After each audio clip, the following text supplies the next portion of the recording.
Donc je suis honoré d'avoir été invité parmi vous ce soir. Et c'est la première fois que je mets les pieds en Côte d'Ivoire, donc je suis encore plus content de découvrir un nouveau monde.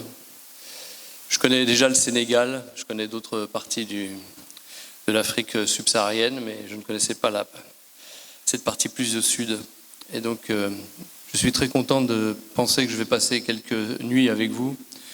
Ce sont des nuits mémorables, vous le savez tous. Et j'ai connu le Cheikhna Maulana Sidi Murtada l'année dernière, tout particulièrement dans un voyage que nous avons fait en Égypte, sur les traces des prophètes, qui sont tous passés par l'Égypte pratiquement, alayhim salam. Et je partage avec lui, donc je partage avec vous du même coup, l'intérêt pour une vision de l'islam qui soit basée sur le spirituel avant tout. C'est pour ça qu'il vient d'être dit que les aspects politiques et autres nous concernent moins. Je pensais dès ce soir commencer, puisqu'on m'avait donné des petites fenêtres d'intervention tous les soirs, et j'avais donc préparé en conséquence un certain nombre de vues sur Sayyidina Muhammad sallallahu alayhi wa sallam, sur sa famille, sur les rapports qui unissent l'un à l'autre, et en prenant un angle qui n'est pas habituel, en prenant un angle qui est la science des noms. Vous savez que Sayyidina Adam alayhi salam a reçu en don particulier ilm al-asma, c'est-à-dire la science des noms. Et que c'est donc quelque chose qui a été conféré à l'homme. Donc je parlerai tout particulièrement des noms que chacun des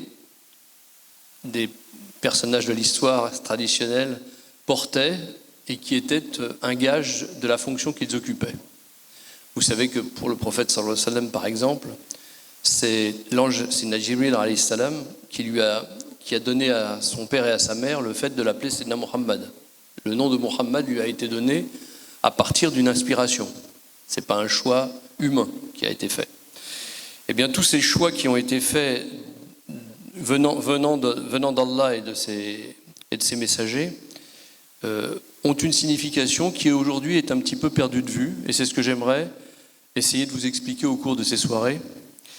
Savoir à quoi correspondent les surnoms aussi que le prophète sallallahu alayhi wa sallam pouvait donner à certains de ses compagnons, et à Sayyidina Ali en particulier, quand il l'a appelé par exemple Abu Turab, et que Sayyidina Ali en a été très satisfait, alors que le nom apparemment semblerait ne pas comporter de louange particulière. Et cette science des noms va m'amener à aborder des questions qui sont très importantes parce qu'elles nous ont été transmises justement par le truchement de Sayyidina Ali, alayhi salam, et de ses successeurs. Tout particulièrement, en ce qui me concerne, moi je suis héritier d'une longue lignée qui est tirée de Sayyidina Ali quant à la question de la succession spirituelle. Les mashayikh se passent, vous savez, une bayra de cheikh en cheikh, et elle remonte toute à Sayyidina Ali, alayhi salam. Et puis, dans cette succession de la chaîne initiatique, il y a également un des grands imams qui nous a transmis beaucoup de sciences dites ésotériques, du batin, et pas simplement du zahir. Et dans ces sciences-là, l'imam Ja'far al-Sadiq est éminent. Il est éminent et j'y ferai allusion plusieurs fois. Voilà. Alors, ce qui me concerne, je vais me présenter un petit peu, puisque ce soir, je n'ai pas la possibilité de faire la projection qui avait été prévue, et je vais simplement vous dire ce que je pense aborder et qui je suis au départ. Je fais partie d'une famille dont le père, en 1936, donc vous voyez que ça remonte à une belle époque, en 1936 a embrassé l'islam. Mon père était chrétien, et puis vous savez qu'en Europe, le christianisme était en crise à cette époque-là, puisque il y avait l'État qui se séparait de l'Église, etc. Et donc, quand le vide se fait, il y a un besoin de remplir ce vide et de rechercher une spiritualité qui était en train de s'échapper. Et beaucoup de gens se sont penchés à cette époque-là sur la possibilité de... Salam alaikum. Beaucoup de gens se sont penchés sur cette alternative que pouvaient représenter d'autres formes traditionnelles. Et il est apparu assez rapidement à certains d'entre eux que l'islam était un pont naturel entre l'Orient et l'Occident, puisque nous sommes ummatan wasatan, vous savez, une communauté intermédiaire. On est fait pour établir ce dialogue entre les peuples.